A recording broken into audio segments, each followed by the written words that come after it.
Absolventka Gimesu Klára dúfa, že jej pracovný pohovor v nadnárodnej firme skončí úspechom. Opačné pocity v nej prevládali, keď ju pred 5 rokmi mama po prvýkrát odprevádzala do novej školy. Klára nerozumela, prečo sa má popri angličtine venovať aj inému jazyku, a to 3-krát do týždňa. Po zvládnutí prvotných víziev Klára a jej spolužiaci lepšie chápali dôležitosť jazykov. Vážili si dôraz na komunikáciu a orientáciu na kontakt s rodenými hovoriacimi. Oceňovali schopnosť učiteľov pripraviť ich na odlišný kultúrny kontext a tiež spoluprácu s ľuďmi z iných kultúrnych prostredí. Objavili, ako im znalosti z jazyka dokážu otvoriť dvere ku kariérnym možnostiam.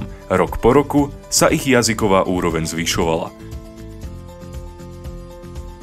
Za pomoci medzinárodných programov spoznali nových ľudí, či dokázali poradiť cudzincom v ich meste. Na Gimese svojou prácou podporujeme medzinárodný dialóg, otvorenosť a uplatnenie jazykov v praxi. Na Gimese jazyky nie sú iba predmetmi. Vďaka druhým cudzím jazykom máte náskok.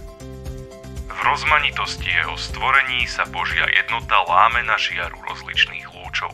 Svätá Edita Štajnová.